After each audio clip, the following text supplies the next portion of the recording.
minute or less. I'm sure there'll be a lot more people joining us. Our attendance is normally, 50 plus. So while Brian is doing the intro in just a moment, I'll be monitoring the lobby and welcoming people into the session. Brian, I think if you set up the recording is on now, if you want to kick off. Yeah, absolutely. Well, welcome everybody, and to the latest edition of the Traceability and Governance Working Group under the Digital Integration of Agriculture Supply Chains Alliance, DIASCA, supported by the German government. Our co-facilitators are myself. I'm Brian King. I serve as a senior manager for technology integration with the International Center for Tropical Agriculture and Bioversity International, an allied CGIAR research institute. And I'm joined by my colleague, John Keogh, who, among other things, serves as a professor of practice with the McGill University Center for the Convergence of Health and Economics.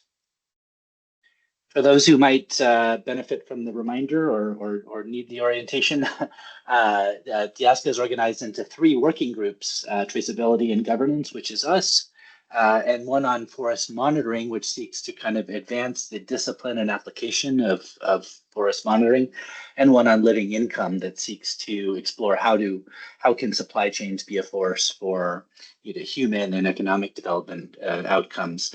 All 3 of us work to develop things of broad applicability and utility in our areas, and also to sort of anchor things in country interventions. The series builds on a foundation we laid during the first phase of the Traceability and Governance Working Group, which is captured in kind of a capstone report here. Very rich, some great technical depth, and the best we've got to about a sort of how-to for managing some of these pretty complex issues. So if you'd like to go deeper, feel free to take a look there. And we'll circulate this deck in case you missed the QR code. This edition of the series focuses in on integrity and pre-competitive collaboration, which we'll unpack at length. We did 2 earlier, one on semantic and syntactic interoperability, and then one where we put a call out to the community for providers that felt like they were could take on really complex compliance scenarios, particularly for the EU deforestation regulation. Multiple countries, multiple value chains as they intersect with deforestation-free commodities as required. The due diligence is required under that regulation. We have 2 more in the pipeline, one next week on data agency and privacy, and we'll pull together one on governance, which is not reflected there, but the final one will be on governance. A note about how we'll be spending the time today. So this is our welcome and overview of agenda. John has a bit of useful and applicable theory related to this concept of how do we build integrity. And then we have 3 speakers that will sort of help us look at this question from different angles. Professor Louise Manning, from the University of Lincoln, Gary Nowicki, founder and former CEO of TraceGains, and a colleague of mine from the Alliance, who's a senior environmental scientist who has some observations and practical experiences with using open science around environmental credence claims. We like to keep things pretty interactive. John and I will tag team as kind of virtual facilitators and monitors of the chat. So please feel free to put anything in there, and we'll be taking note and kind of feeding it into the live discussion as well. So integrity and pre-competitive collaboration. So this concept of integrity is something that I learned about through this group and through interaction with John and his networks and colleagues. And we were thinking about what's a succinct way we could just define what we mean by integrity. And what we landed on yesterday was really just the recognition that increasing recognition that supply chains are nested within or need to be considered in the context of broader considerations: authenticity, credibility, human or socioeconomic outcomes, or biodiversity, environmental stewardship, and so on and so forth. And it's a bit different from resilience in the sense which our operating definition of that might be recovery, the ability to sort of recover from shocks and weather shocks. Although, of course, a shock could indeed undermine integrity. So, for example, if for whatever reason a particular commodity becomes very scarce, incentives go up for folks to kind of figure out ways to do things like food fraud or counterfeiting or what have you. So that's my inartful introduction to the concept of supply chain integrity. And these themes are much broader than supply chains, which by implication means they're bigger than any one actor can manage alone. So that's where the pre-competitive collaboration notion comes into the picture. So over to John to introduce us to a bit of useful theory about how do we manage these things at sort of whole of chain level. Yeah, thanks, Brian. Shall I run the slides for you? Oh, yeah, sure. Please do. Yeah. So I want to introduce briefly two theoretical frameworks that actually help us to give us a lens onto what's happening out there. And for many of you, you may not be familiar with these theoretical frameworks, but the first one is interesting. It's signaling theory, and I've been researching this for some time now, but 7 or 8 years. Think of signaling as a seller who's advertising, who's promoting something, and they have information that you don't have. Now, think of, from a signaling perspective, you have on the left-hand side here, you have a signaler, which could be a person, a product, or a firm. They're saying, we can do this, we have this competency, we have this capability.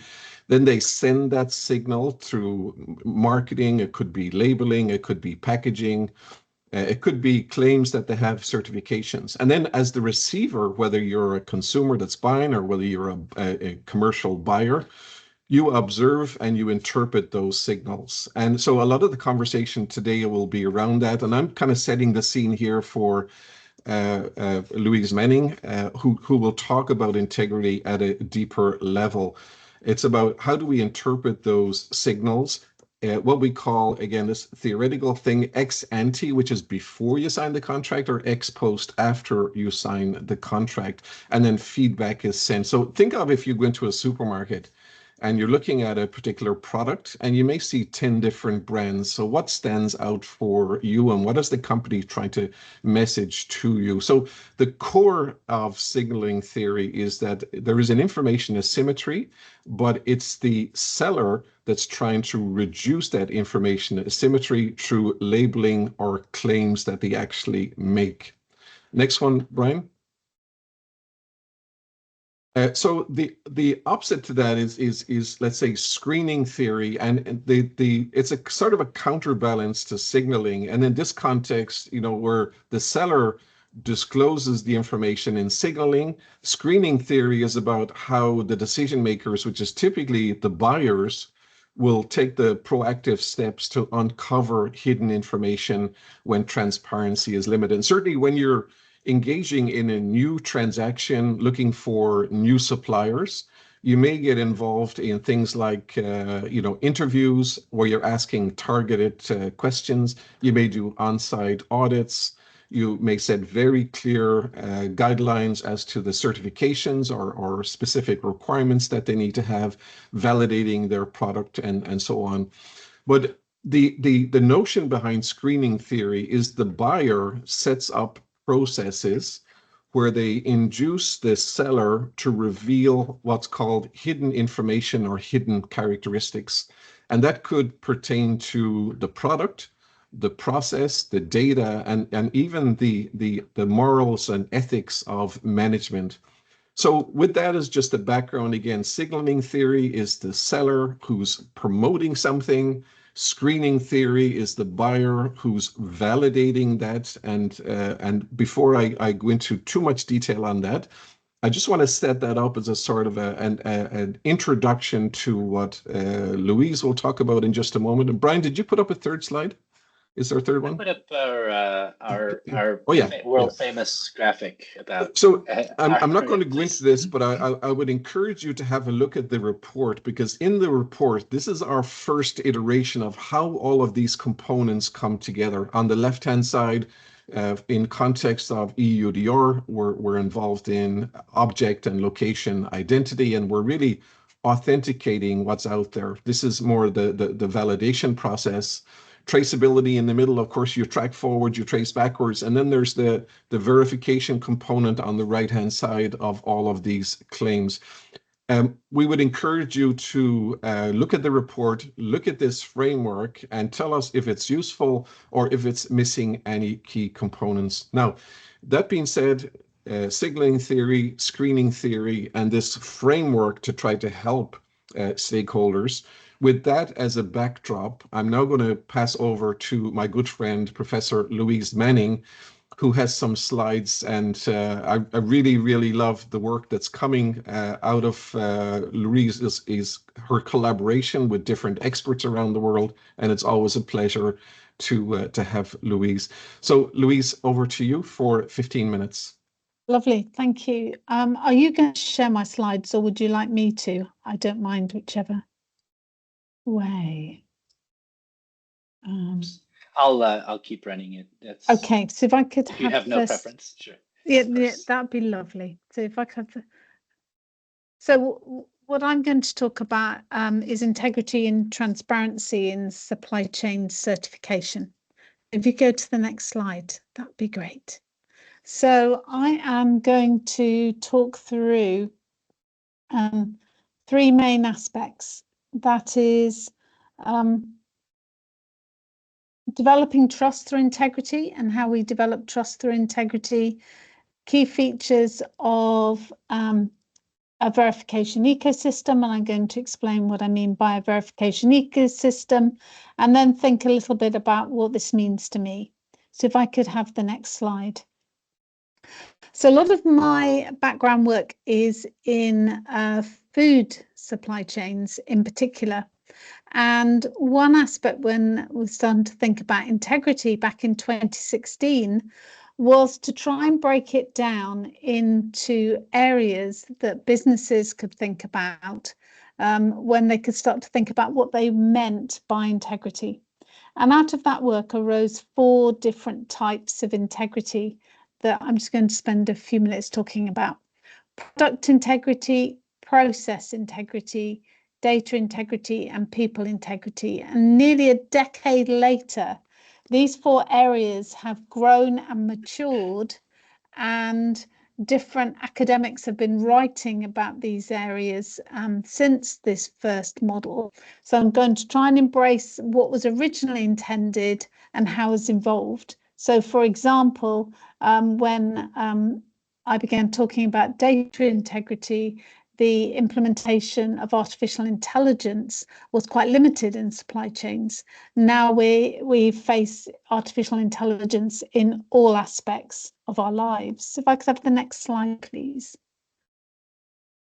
So when we mean product integrity, what we're talking about is ensuring that the product itself and its intrinsic characteristics or its intrinsic value means that that product is safe, reliable, and performs as intended.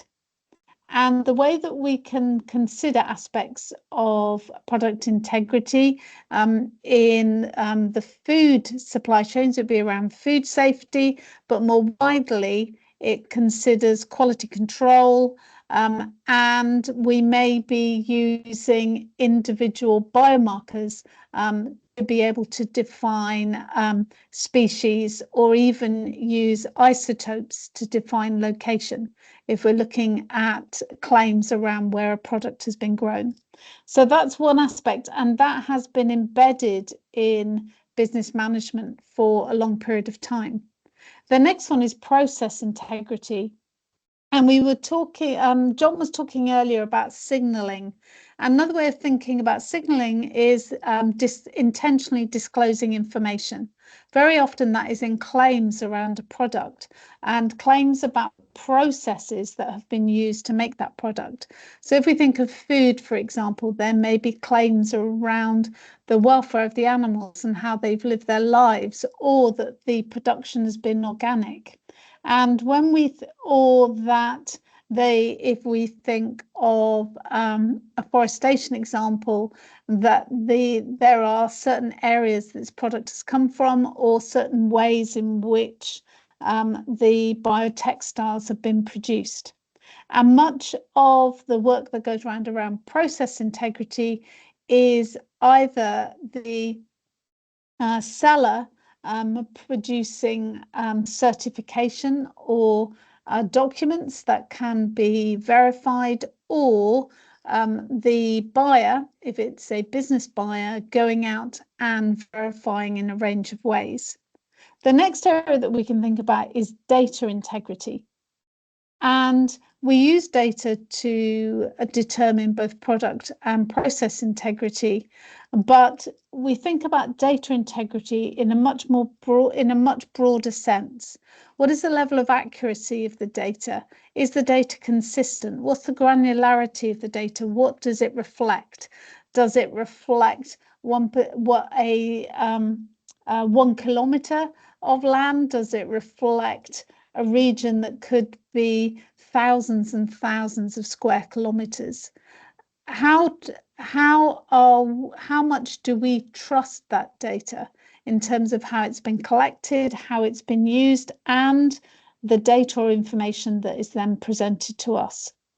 And if we can be assured of both the data quality, the representativeness of the data, we can then say that we're happy to then make decisions on the basis of using that data information. And the last one is people integrity. And a lot of the work that I get involved in is where people in supply chains intentionally behave badly. Now, that could be a variety of reasons, and we won't go into all of those right now, but we are looking for people in supply chains to behave in a certain way. We could have trusted them historically because we knew them, but as supply chains get longer and more complex, very often we're using certain mechanisms to determine the level of integrity of people.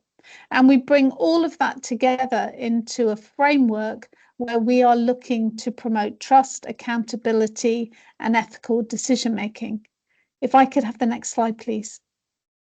So across a number of supply chains, we are developing business management systems. We are validating those systems to make sure that they are capable of delivering products that will suit their intended purpose, but also in how we manage data and people. But what we need to think about is, how do we verify all of that information, and how can we ensure that if there are certain claims, if we are determining the level of compliance, that we can do that in a way that ensures that both the people undertaking the verification and the actions they take can be trusted, but also as a result, there is greater integrity built into the whole system. And some of the work that we've been doing more recently has been looking at verification ecosystems. So if I could have the next slide, please. The development of a verification ecosystem is very specific to the products, the supply chain, how short or how long it is, whether those supply chains are direct business to consumer, whether there are multiple businesses in the supply chain. But I'm just going to talk in overview in the time that I have. So if I could have the next slide, that would be really good. Thank you. So I'm going to talk about several features that are really important in the verification ecosystem. The first is interconnected and engaged actors. Who are all the actors within the supply chain, and how are they playing a role in upholding integrity? What validation approaches are you taking to make sure that the product itself and the processes that you're intending to apply, either to make that product or distribute it through a supply chain, or to check that product and to check for compliance, how can you make sure that the system has been designed to consistently deliver to your goals and outcomes? How have you developed both traceability and transparency systems? So there are many claims that are made around traceability, so that materials, processed products and final products can be both tracked and traced through the supply system, especially in the event of a problem at the consumer or customer level. But just because you know where a product has been and the steps that product has gone through, it doesn't necessarily mean you know what happens at those individual steps. And that's what transparency is about. And as we build more and more criteria onto products, we go from is the product what we say it is, to how has that product been grown? How are the people treated that are working at various stages in the supply chain? As we build on all these extra criteria, we're looking for more and more transparency around what happened at different steps in the supply chain. And as John said earlier, you can either do that through disclosing information, so it's supplier driven, or you can do it by seeking to uncover information, so it's buyer driven. But in many of the activities that are undertaken around compliance and verification, it is looking at the level of transparency. Could I have the next slide, please? So when we start to think about verification, one of the weaknesses in many verification activities are they are single point and single verification activities. The concept of a verification ecosystem is that you have multi-layered verification using a range of evidence and information, where the combined evidence demonstrates compliance, but you do not have a single point of failure where fraud or a mistake can occur, which means that you then have a problem with integrity in your supply chain. So thinking about all those different kinds of verification, which could be an audit every 2 or 3 years, real-time data that's coming into you, data that you might receive monthly, yearly, how you combine all that together in a verification ecosystem is very important. As we start to think of all those criteria that we need for a verification ecosystem, this then drives our thinking around how can we be supported by technology and procedures? What tools do we need to be able to reduce the friction that is often there in trying to collate and analyze that data? And then we need to think about those accountability mechanisms. Where is the human in the loop? Or especially as we develop more and more digital systems, where is the technology making the decisions? Where is the human making the decisions? And as a result, what does that mean for trust and integrity? And when integrity is violated, as I said previously, through either fraud or misinformation or negligence, what are the accountability mechanisms that are brought into play? Can I have the next slide, please? So a verification ecosystem could use multiple pieces of data or information that could be collected at quite distinct points along a supply chain. That data may not only be verifying an individual step, but collectively provides assurance and governance structures that can mean that customers or consumers can be assured that if a product is claimed, for example, as being deforestation free, that is both truthful and accurate, and that and also demonstrating that the businesses within that supply chain can be deemed as trustworthy because they have those wider governance processes and can ensure that they're working. Can I have the next slide, please? So if you were to summarize all that I've been talking about over the last few minutes, it's very much focused on having a trust infrastructure.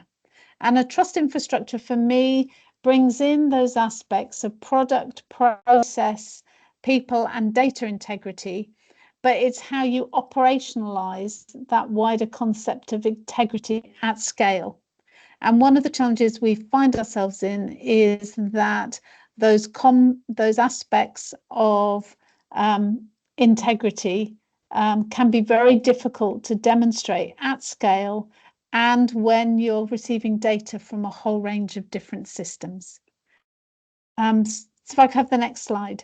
So what does it mean for me? So here's a hedge on my farm, because I'm not only a professor, but I have a family farm that I'm involved with. This is a hedge that we've grown. It's several years old now. If I was to start determining the amount of carbon that was in this hedge, what kind of data would I use? How trustworthy is that data? How accurate is it? How would I measure the amount of carbon? If I was going to sell that carbon, how do people ensure that I haven't sold that carbon several times to several people? And only by having a clear trust infrastructure and a verification ecosystem that sits with it can we demonstrate integrity in a whole range of emerging markets. And for those markets to succeed, we have to be able to demonstrate integrity. So the next slide, please. So let's just break that down into two aspects. One is strategy, that you will only develop supply chain integrity when you have clear purpose, goals, you've developed an infrastructure, and you know clearly what you're seeking to deliver. And that could be economic, environmental, or social goals that you deliverable, that you turn into clear deliverables. But you also need to be able to operationalize the trust infrastructure. And that sits around having the right knowledge, which could be within humans, it could be within technology, having the appropriate resources, skills and capabilities, so you don't design systems that you do not have the resources, skills and capabilities to effectively implement, to have a clear management plan, and also coming back to the verification ecosystem. Could I have the next slide, please? So the work that I've talked about today is drawn from two key papers, but there are a number of other papers that I've been involved with and a number of other collaborations where we have developed some of this thinking further, especially around the ethical use of data, which is a growing area that we're looking at the University of Lincoln. Final slide, please. So if you'd like to find out any more, I can be found on X or on LinkedIn, and I look forward to your questions in the question session. Thank you. Thank you so much, Louise. As expected, fantastic overview. The 4 pillars of integrity become critical, and I don't think there's anyone here on the call today and those who will be listening to the recording in the future that would not agree that product, process, data, and people is absolutely critical. As I mentioned earlier, I didn't want to go into too much technical or academic detail on signaling and screening. It was more just to set the scene. But as Louise pointed out, the companies will signal what they have, and then it's up to the buyers, especially in new relationships, to try to mine into that and kind of cause that disclosure to occur beforehand. And the key element that's missing in that is around the ethics and the morals. So being able to ask those questions before you sign a contract around how do you function, how do you operate, do you have a food safety culture in place, do you have a whistleblower process in place?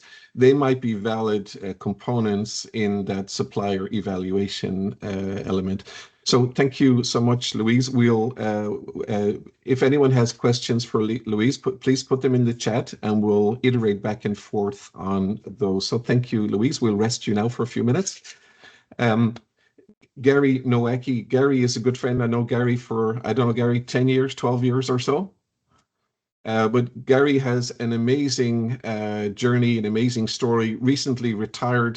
He's the visionary, the founder of TraceGains. Obviously, Gary cannot share with us anything that's confidential to the company. So please, if you're asking questions, he can't address questions related to strategy of TraceGains. But we wanted Gary as a visionary to talk about his journey, how they set about, a dozen years ago or so, from the early days, and what were those major milestones that formed the successful company that they have today. And Brian will have some questions for Gary as well. So Gary, welcome. I'm going to pass over to you straight away.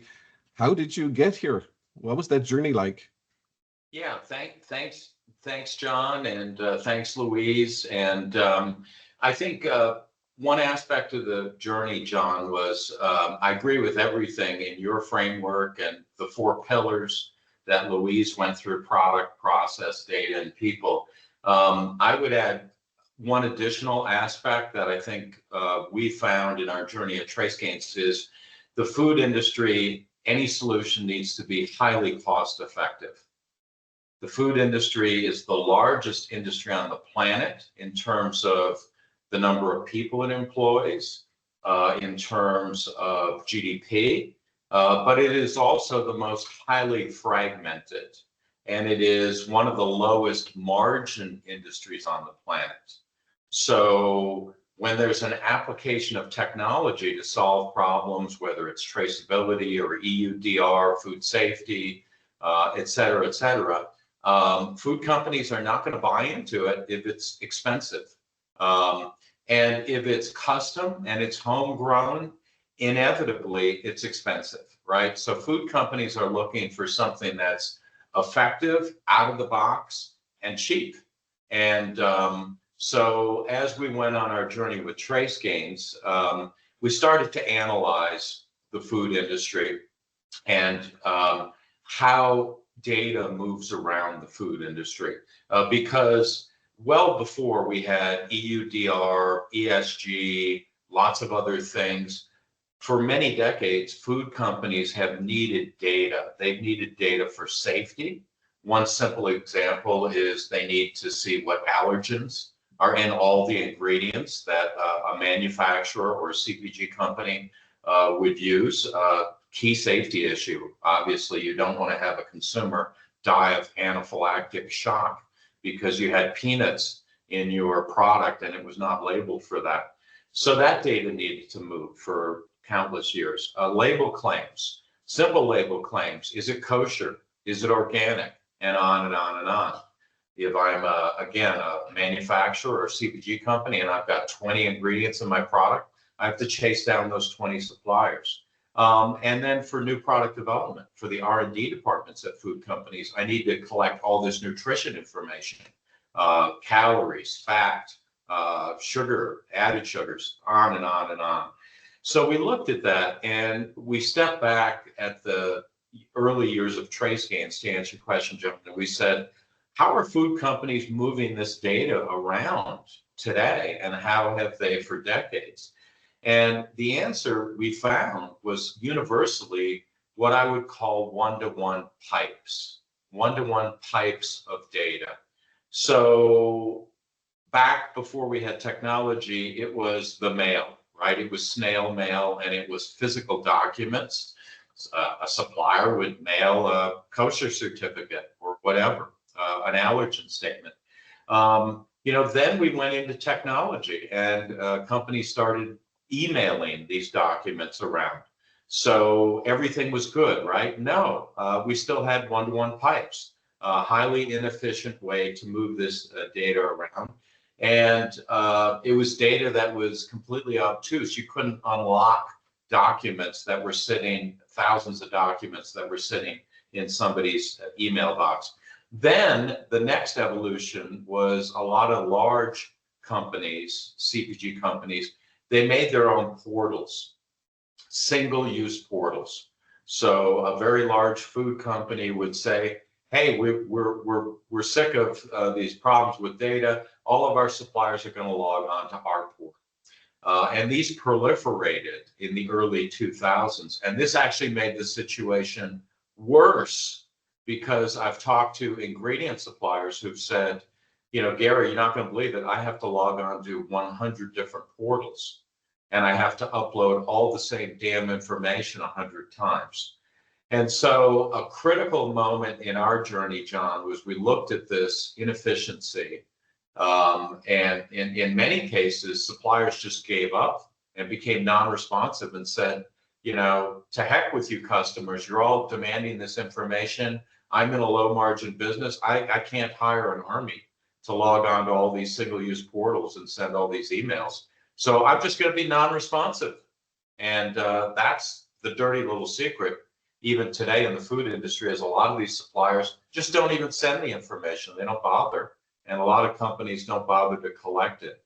So we looked at this and we said, how can we change this? How can we make it more efficient, more universal, and more cost effective? And my co-founder and I were brainstorming one day about a decade ago, and we said, what if we stole from the model of social networks and we just had all these companies join a network that we created? And they would connect on this network business to business in the same way we all connect on LinkedIn, business, colleague to colleague. And then once they're connected, the information would simply flow. And, a good analogy is for those of us old enough to remember life before social networks, maybe we went on vacation and we sent key vacation photos to 25 of our friends. Some of those really didn't want to see them. It was time consuming on both ends. It was inefficient. Now, what do? If we have Instagram or Facebook or whatever, we just upload our vacation photos once and they propagate within seconds to all of our contacts. So that's what we built with TraceGains Network. Corporations, food companies, food processors, ingredient suppliers, raw material, farm suppliers, they connect once, they upload this information once, such as an allergen form or an organic certificate, and on and on and on. And it just instantly propagates out to all of their customers. So that's what we did on our journey. Now, it was a long journey because many of you would be familiar with the economic theory of network effect, which simply stated is that the more constituents on a network, the more value that network has. Therefore, more constituents, people or corporations want to join that network. Therefore, it has even more value, and on and on. So it spins up into a virtuous cycle. So that's the good news with networks. But in the first 5 years at TraceGains of launching this network, we had the network effect working against us, which is corporations said, hey, how many of my suppliers are on there? Not many, but trust us. And customers and suppliers said, how many of my customers are on there? Not many, but someday they'll all be there, right? So we had to sort of pull ourselves up by our bootstraps and just have determination. And after about 5 years, we finally had enough critical mass that the light bulb went on for food processors, ingredient suppliers, first mile, farmers, agriculture, and so on. And they said, oh, if I join this network, I can kill many birds with one stone by depositing my data and having it automatically propagate out. So that was, really, key for us.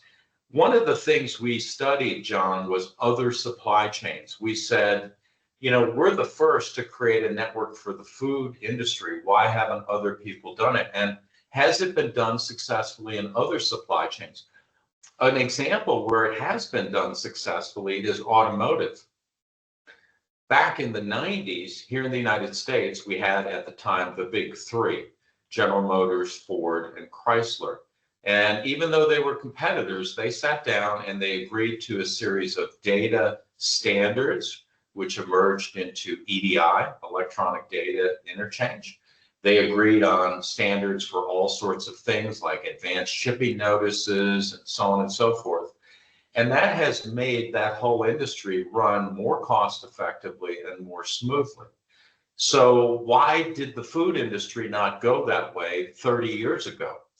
And the answer is, in automotive and other industries, you've got 3, 4, 5, 10 gorillas at the top of the supply chain. General Motors, Ford, et cetera. And when General Motors says jump, their suppliers say how high. So their suppliers had no choice but to move forward with EDI. In the food industry, here in the United States, we have 35,000 facilities that process and manufacture food. That's according to USDA statistics, just in the United States. So globally, we have hundreds of thousands, obviously, if you extrapolate, hundreds of thousands of sites that manufacture or process food, supplied by hundreds of thousands of suppliers. And it is the most fragmented industry on earth, which means that one-to-one pipes are doomed to failure, as I talked about before. 100,000 times a couple 100,000, that's a massive number to build all of these pipes, right? So, I'm glad you brought that up, Gary, about the network effect. And I think Metcalfe's law, Bob Metcalfe, great guy. And also about the portals that started to form in the early 2000s. I mean, they were a nightmare, and I agree with you. They caused the problem to be even worse. But if I may share this that people may not know, when I first met your co-founder about a dozen years ago, Will Pape, Will's introduction was, I'm working with this company called TraceGains, and we have this challenge from President Obama to look at traceability and interoperability in the food industry. And it turns out that Will mentioned then that he was the inventor of the magnetic strip that we have in credit cards and debit cards that enabled interoperability in banking. So he was coming from a strong background. And I think he also mentioned he co-invented spell checkers. I think you were in very good company in thinking about how to solve some of these big, complex, hairy problems. But Brian, I know you have a question. You have a question for Gary. We have about just a couple of minutes left before we move on to Wendy. So over to you, Brian. I had a question about some of the disruptors that you see today to your kind of niche in the industry. How's the landscape changing today compared to the landscape you encountered when you started building networks as opposed to one-to-one pipes? Yeah, thanks for the question, Brian. To this day, no other technology company I'm aware of has built a network. And so there are literally hundreds of technology companies operating in the food safety, quality assurance, traceability, plant floor, all of those domains, which can be separate and also overlap. But there's only one company that has really gone out to build a network. And, our chief technology officer, AJ Dolan, and I went ahead and patented the concepts behind this network. And so that patent is still very much active. So I don't see companies emerging in that. I'm going to go the other way and say, though, that there have been some glaring wastes of time with technology where disruptors about 5, 6, 7 years ago jumped on the blockchain bandwagon.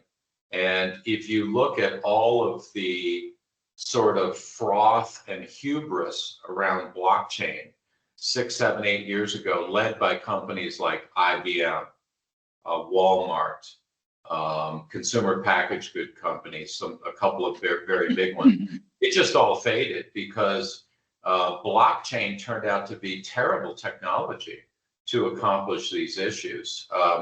Blockchain is great for cryptocurrency. If you want to protect the value of your Bitcoin or whatever, but it's terrible technology for the food industry and traceability. I could talk for hours about why it's terrible and why it failed and why IBM, disbanded their whole blockchain department. And Walmart quietly just said, okay, we're done with blockchain. So I could talk for hours, but I'll just give one example, which is blockchain is incredibly expensive. And that goes directly against my opening remarks of the food industry being low margin and requiring highly cost-effective, cheap solutions. So there's a lot going on. We could talk, Brian, about AI. I know Louise mentioned that as well. So I think that's a very exciting emerging area of technology, and we're going to see major disruption in the coming years in the food industry with AI as well. But let me pause there and see if that answered your question. Careful, we might set you up to speak for hours on another occasion about. And Gary, can you stay with us as well for the rest of the conversation? Okay, yes. Wonderful. So for those on the call, Louise is still with us, Gary is with us. Now, Brian, can you introduce your colleague, the next speaker? And for those, again, as a reminder, if you have questions for Gary or Louise, or even for myself on signaling and screening, please pop them in the chat. Okay, Brian, over to you. Yeah, my pleasure to introduce my colleague from the Alliance Biodiversity SIA, Wendy Francesconi. She's a senior environmental scientist specializing in development and application of integrated landscape approaches to assess ecosystem services and environmental impacts. She holds a PhD in forest resources and conservation from University of Florida, a master's degree in environmental science from Yale University, and a BA in biology from Hunter College in New York City. And today she's going to talk about the intersections between open science and financial sector decision-making around environmental stewardship themes. So over to you, Wendy. Thank you. Thank you so much. Can you see my screen? Yes. Okay, perfect. So yes, eventually I will be talking to you a little bit about some experiences that we have at the Alliance. So as Brian kindly introduced me, I'm a senior environmental scientist at the Alliance, but I also double hat within the Impact Sustainable Finance Hub as the biodiversity and ecosystem health thematic lead. So it's very interesting to hear the conversation by Louise and Gary, because the difference on what I'm going to be talking about is more on activities in agriculture and food systems in the global south. So it's a very different context in terms of the accessibility to having verification approaches or accreditation and even certifications. So the Alliance, for those of you that are not as familiar, it's the merger of two research for agriculture development sectors within the CGR system, which is a consortium group of centers that do research in agriculture. So on the one side, there is Biodiversity International and CIAT, the International Center for Tropical Agriculture. So through this merger between centers, what we do is basically we are looking to optimize working at the nexus of agriculture, nutrition, and environment. And in that sense, we work through projects in developing countries. What we have a global vision to basically reduce poverty, and our target audience would be small farm holders. within the Alliance, and we are leading a hub for sustainable finance. And this is at the global level within the CGR. And there, what we're trying to do is become a broker of science for finance. So we want to become a key partner to investors and other financial institutions like banking systems to integrate our science-based solutions as part of decision-making in all aspects throughout the investment life cycle. So that means from the co-design, the inception of different financing activities to unlock resources to small farm holders through agri-businesses, all the way to execution and monitoring, reporting and verification. As an institution, we are not a registry and we do not provide certification, but it is through our work and our institutional integrity, as Luis was mentioning, that we provide technical assistance to different financial institutions and private sector with due diligence type of activities and monitoring of impact. In terms of the Impact Sustainable Finance Hub, it's a fairly recent team that has come together. We have been around now 4 years formally, and there we have been supporting already 5 different impact investment vehicles that are looking to deploy about $750 million in terms of providing capital as equity or for venture capital or for loans to different agri-businesses. And in that sense, we have about 140 plus different agri-SMEs that have been supported through the different vehicles that I just mentioned. And we're also working with the banking system to provide them with testing loan products so that they can also open up their portfolios of financing to what would be unlikely recipients of funding. Within impact investment activities that we have been carried out at the Impact Sustainable Finance Hub, we have several in the last few years, and this slide here provides a bit of a timetable. And we started with the Amazon Biodiversity Fund. It's the first pioneer fund that has been mainly focused on biodiversity. And from there, we have supported additional co-creation of other funds that are basically trying to unlock finance to different agricultural activities through different agribusinesses in the global south. So I'm going to focus on the Amazon Biodiversity Fund, not only because today is the International Day for Biodiversity, but also it's the fund that I have been very closely engaged from its inception. If you look at the situation of species conservation around the world, we can see that the latest reports show that there has been a steep decline in the last 50 years of the monitored species populations. And this is really alarming. In Brazil, this Amazon Biodiversity Fund started from the perspective of trying to bring market solutions to conservation. And for that purpose, the idea of this fund was try to conserve biodiversity by conserving standing forest areas through business activities that would be either promoting local products, forest products, as well as sustainable agricultural activities. In the Amazon, the Brazilian Amazon specifically, it's very much threatened with deforestation through non-sustainable activities, very destructive activities like the expansion of cattle ranching or monoculture systems like soybeans. And in that sense, with this fund, the idea was to support businesses that were promoting local products or implementing sustainable activities with local and traditional communities, as well as with smallholder suppliers.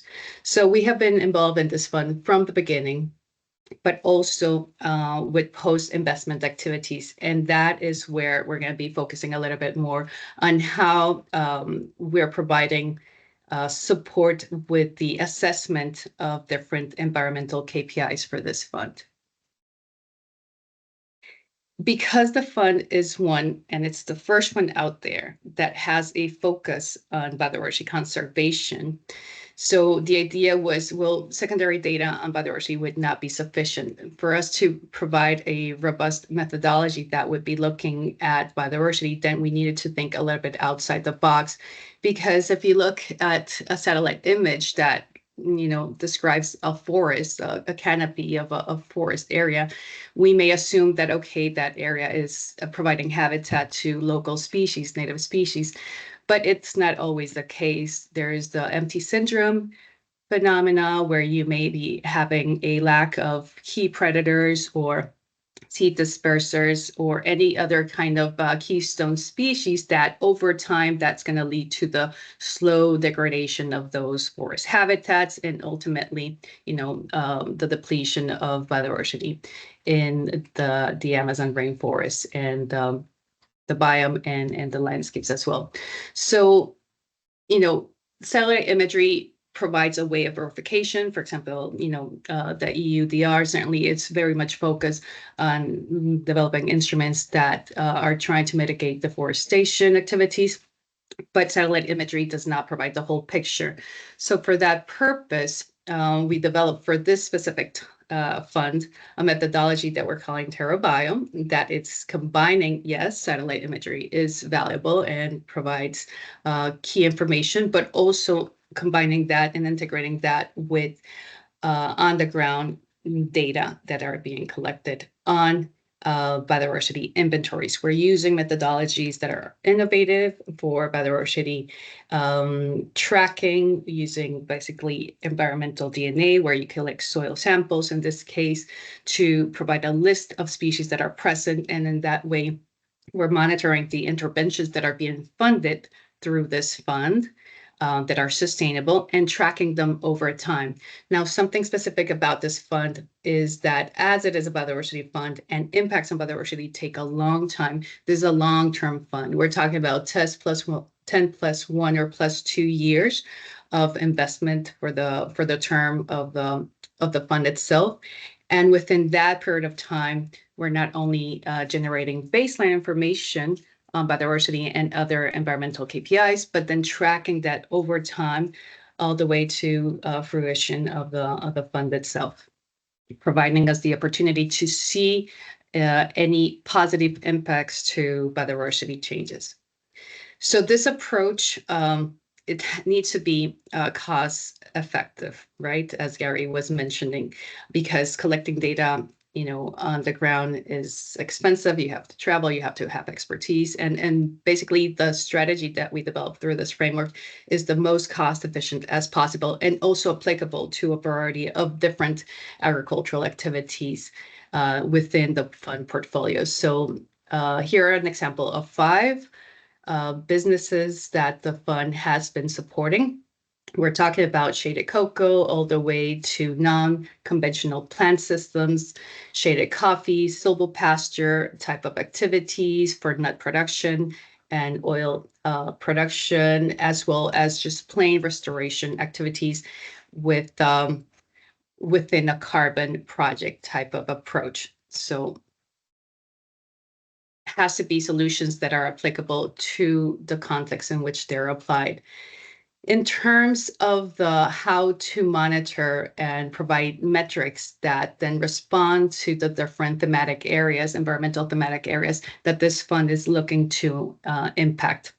So we develop a series of different indicators that analyze and then put together, provide us holistic vision of what's happening in terms of how that intervention that is being funded is actually supporting or not biodiversity conservation and forest conservation. So we have indicators that are looking at species presence, we have indicators that are looking at ecosystem health, and we have indicators on climate mitigation type of impacts.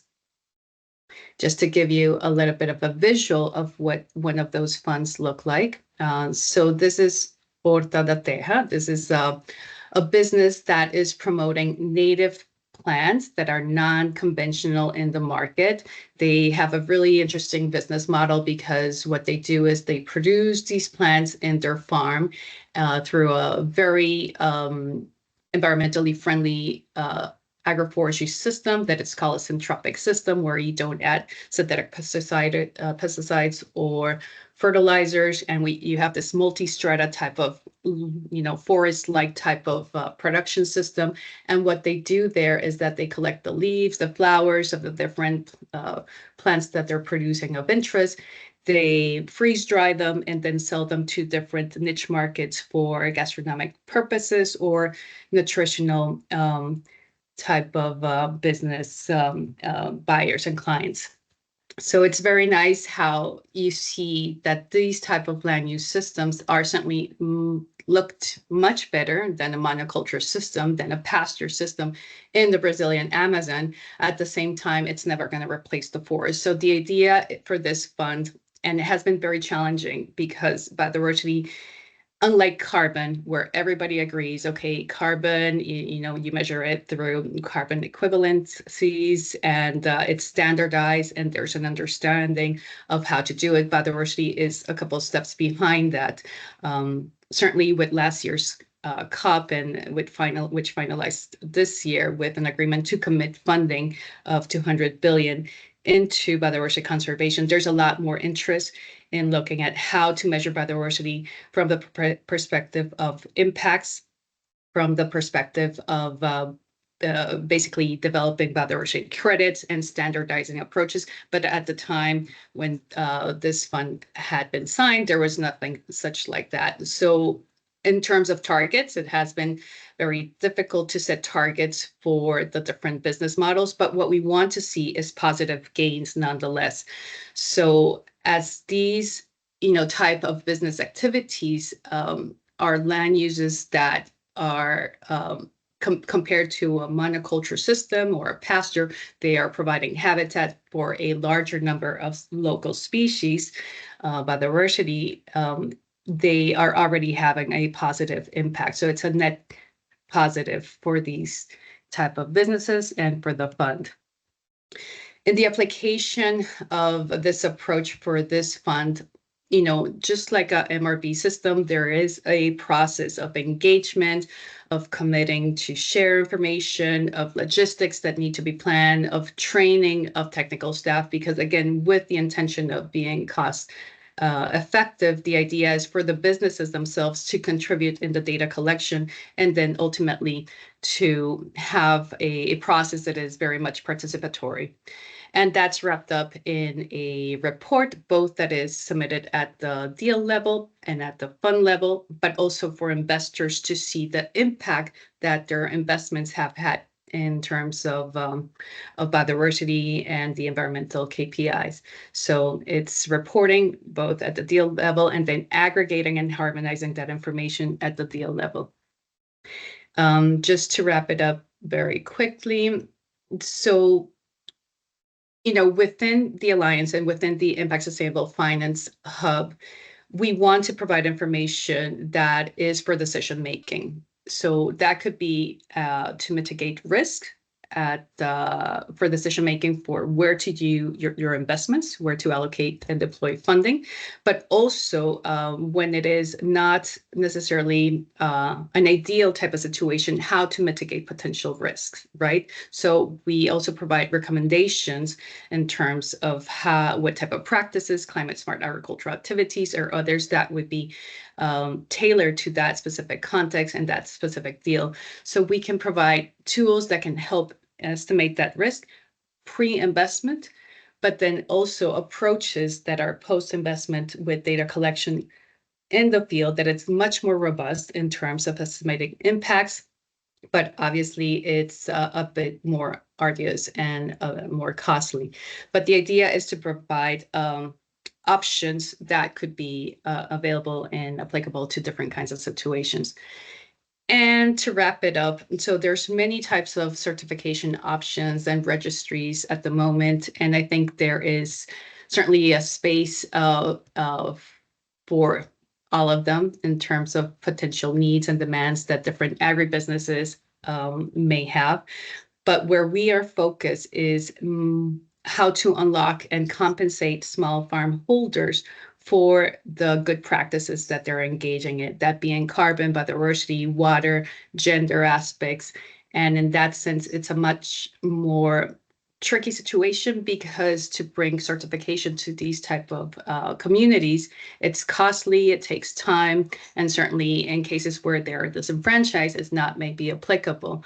So the idea there with the Impact Sustainable Finance Hub is to provide alternatives for verification, for validation of impacts that are not necessarily formalized into a certification type of framework. And that would be it. Thank you so much. Fantastic. Thanks so much, Wendy. We have a bit of time together. There are a few questions and comments that have come in through chat, and John and I have a few in our pocket as well. Do you want to kick us off, John, or shall I? I'll just ask Wendy. It's amazing to see your articulation of how the fund supports the credence claims, and I think that's probably I would say under researched from my perspective. But and then you have the large institutional investors who do wield a lot of power with the food industry, with their statements of their support for ESG initiatives and so on. So you're hitting it from both sides, the top and maybe the bottom. But I'm wondering, based on what Gary mentioned, and in particular the 4 pillars of integrity that Louise talked about. Getting a certification is one thing, but if we look at my research this summer is on how companies cheat with these claims. And in the US alone, you have USDA Organic, which sends a very strong signal of credibility, but there's over 170 fake USDA organic claims on the market, on the global market, not just US. But I'm wondering, is there room in your investment strategy for a more for the 4 pillars type approach, and any thoughts you have on that? Now, that's a very interesting situation, with all the, let's put it, information that has come out about the Verra certification systems and greenwashing. We're losing public's trust, right, on these labels and the certifications. So certainly I think it's a moment to reflect, because there's need for additional type of mechanisms that may not have, in some ways, the standardized processes that are out there. But in our case, within the Alliance, certainly what we are trying to do is compensate those small farm holders that may be disenfranchised, or traditional local communities. And I think there's other avenues. We are hearing more about bioeconomy, and socio-bioeconomy is something that is here in Brazil is very strong. Government has been very supported with now policies and a national strategy on how to support the value chains that have impact on communities, that have impact on conservation, biodiversity.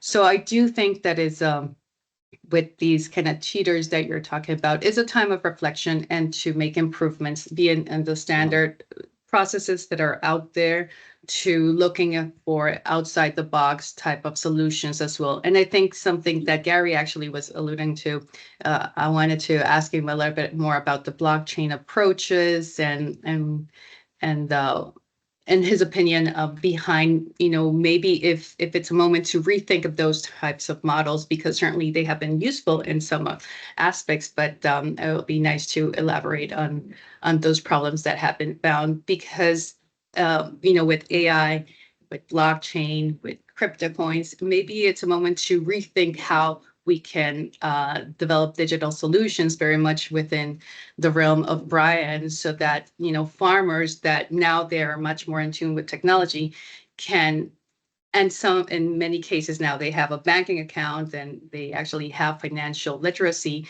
how they could be compensated, because ultimately what we want is a win-win-win for everyone, right? The environment, communities, the market, consumers. Yeah, Brian, if I may, I'm going to ask Louise to elaborate on that in just a few moments. But first, I want to address Brian Bedard's question. Brian is one of my heroes out there, former World Bank, and has been doing development all over the world. Brian is just an amazing guy. But Gary, I'm going to ask you this question from Brian. How do you incentivize small farmers' reluctance because of the cost of certifications?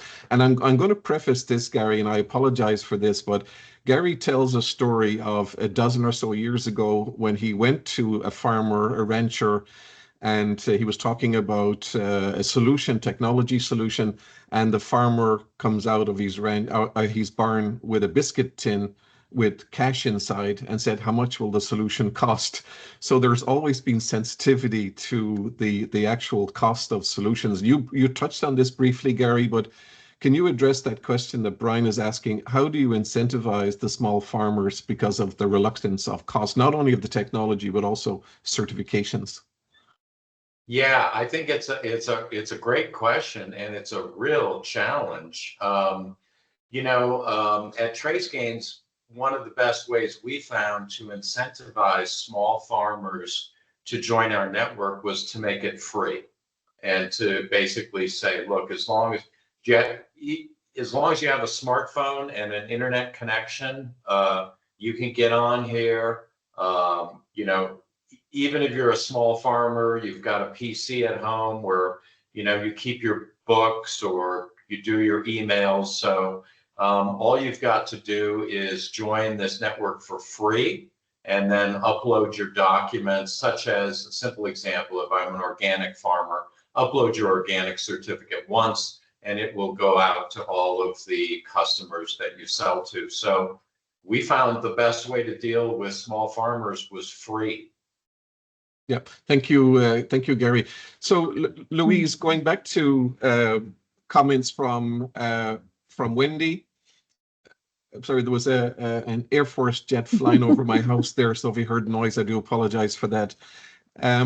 Going back to the question, going back to the framework that Wendy presented, I'm interested in just your open comments on the work that Wendy is doing. It's like, obviously it looks amazing, and I know you're probably aching to ask some questions or get more in depth because this is your sweet spot, and I know you love it. So over to you, Louise, for your comments and remarks. So in order to move forward, there's two areas. One is that the taxpayer pays through the government. The other is that the consumer pays at the point of purchase, and they are both the same person. It may be that the money is diverted in different ways, but essentially they are both the same person. Business is business. So if you want to engage any farmer, what's the return on investment and what's the value proposition? Now, the value proposition could be economic. It could also be social. I will save you time.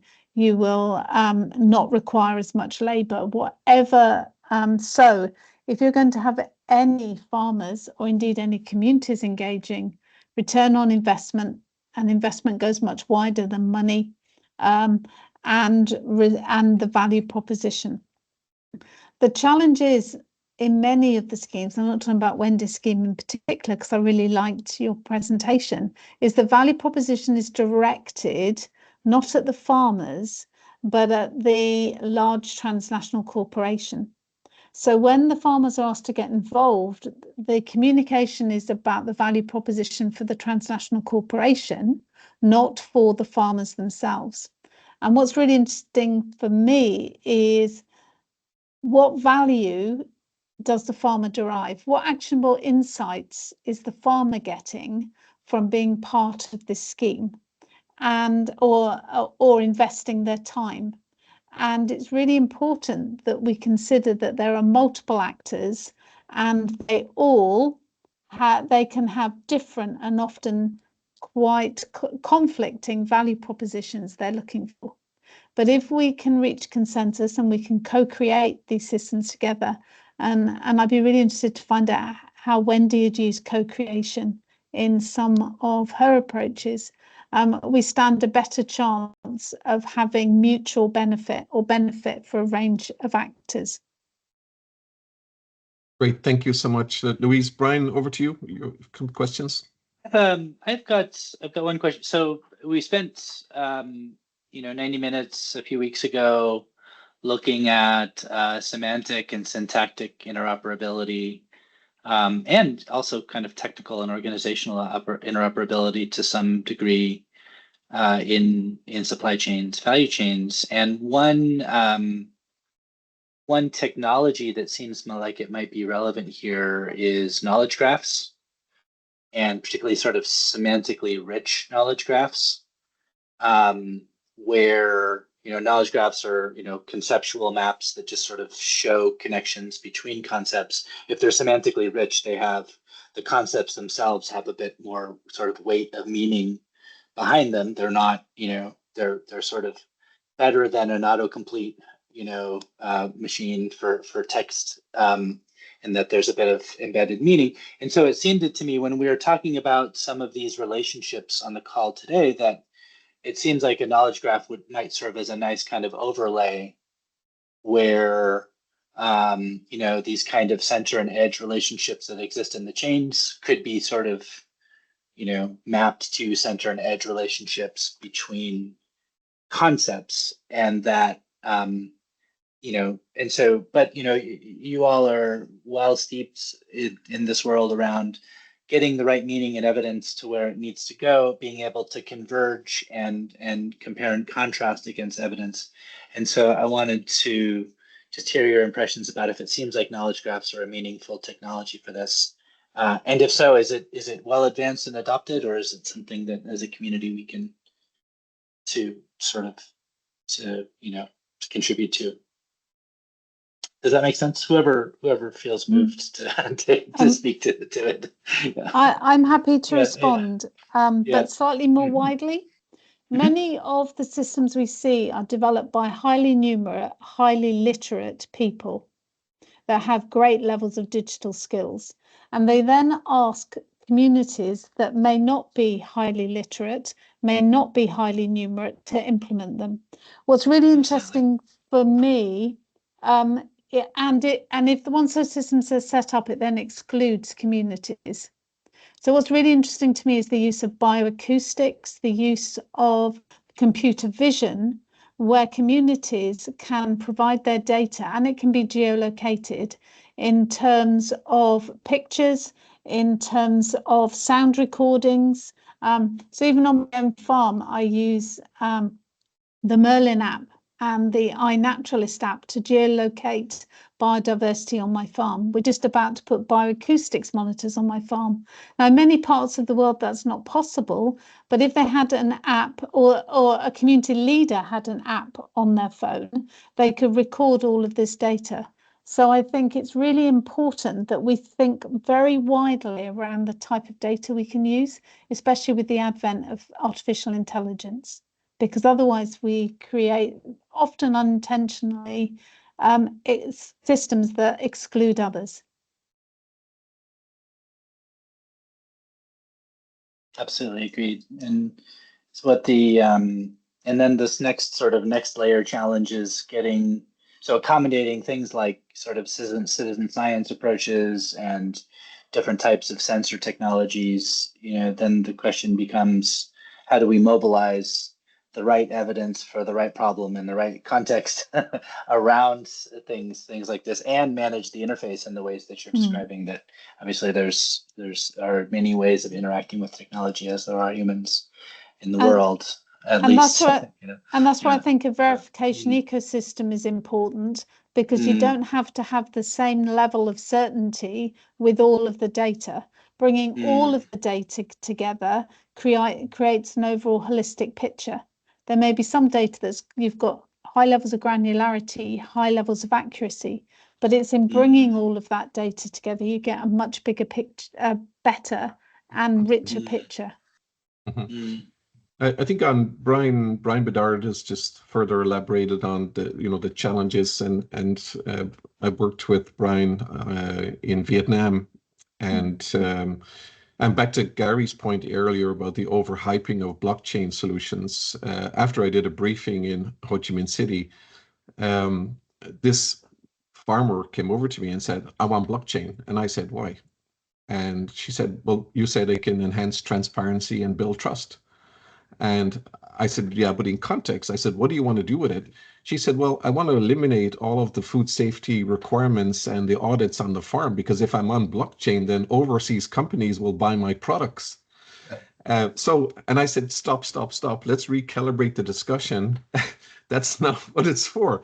And I said, I apologize if I give that impression that the technology can replace all of these critical things that need to occur on the farm. But to Brian's point, AI solutions are evolving, but what we really need, Brian, is the critical mass of the farmer to do it once and then to share that through the network effect with prospective customers. Like, I'm open for business. Here is my verified, validated documentation. It's trusted. It's not a fake HACCP document. It's not a fake this. It has a check mark on it. There is a source, and has been authenticated. And if they do that, that can help them at least share that they're open for business and they have been genuinely certified. I know, Wendy, if you want to comment further on your experiences.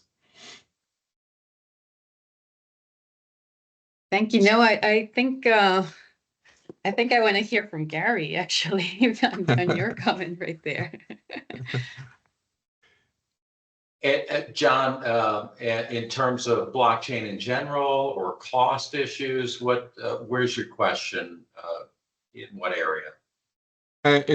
So Brian asked the question around the value proposition for farmers, and are there evolving AI solutions that mitigate the cost of audits and credible verification? So my comment was, well, some technology was overhyped to say it can do everything, including snowplow your driveway. But we know that that's not possible. But you talked about the network effect and doing something once and then sharing it with many as a starting point. Yeah, I think that's a great way to do it. I'll give you an example. EUDR, right? European Union Deforestation Regulation.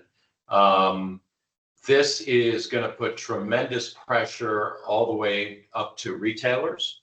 Certainly the CPG producers, the intermediate ingredient producers, and the food industry hates a regulation that costs them a lot of money.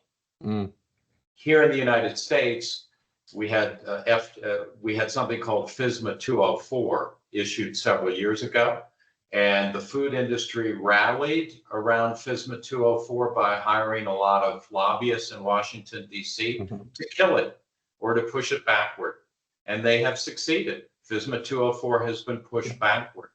Why? Because, the industry would say, you're just forcing these regulations on us without taking cost into consideration. And consumers are not going to allow us to pass that cost down to them. So whether it's EUDR or other things, having a farmer in Indonesia upload their data into a network once, to your point, John, is a cost-effective measurement for them. With TraceGains now, we have geospatial imaging for plots of land to prove that a particular area where that farmer may be producing palm oil has not been deforested. And that information will move automatically through the supply chain from the palm oil plantation to the intermediate processor, through a distributor or broker, ultimately to Mars or Kraft Heinz or whoever the end CPG company is, and then even to the retailer if necessary to say, my product does contain palm oil, but here is the chain of information that just moved efficiently, cost effectively across that network, and I can back up my claims. And that's the kind of example the food industry needs. It needs to be efficient and cost effective. Yeah, and again, I don't want you to speak out of school, Gary, but I know that platforms like TraceGains will use AI and be able to verify the credibility of claims that are made and certificates that are uploaded into the platform as a general rule. So back to Brian's question, you can never eliminate the audits for obvious reasons, but you can certainly get that trusted evidence that it has been audited by a credible party and get that into a platform where it can be shared by many and interrogated, of course. Brian, back to you. I think we're probably ready to start wrapping up so we can finish out the program time. It would be really interesting, maybe we don't do a meeting about it, but to do a bit of a postmortem around blockchain and agri-food traceability and a couple of big banner projects like the IBM food chain, I think they might have called it. And then, you know, these kind of pretty visible projects with Walmart and others to kind of do a bit of a postmortem there and see. One of the reasons I say that is Brian Bedard's comment around the quality of the data and the costs of getting good quality data were one of the kind of failure points, from what I understand, of that venture by IBM and partners. But that's for another day. It's been a really rich discussion. This is going to be up on YouTube for the ages. So I think we all did great. And it's just been a very rich discussion. I think a week from today we have another session coming up on data agency and privacy, particularly thinking about small farmers and small agri-food businesses, not just being data subjects, but having agency and portability, indeed, of data about them and their operations. And so this value proposition, discussion, I think it sets us up nicely for one facet of that conversation next week. Yeah. But thank you so much. Been very rich. Over to you, Jen. Mm-hmm. Yeah, thank you, Wendy. Great to meet you, and fabulous presentation. There was some requests to share the presentations. I know the slides are in the recording that will be shared. Gary, as always, thank you so much for sharing your wisdom with us. I believe you're going on a short vacation now, so enjoy your vacation. And thank you again for all that you have done as being a tremendous visionary and leading the way within the agri-food sector. Louise, as always, you're one of my favorite mentors, even not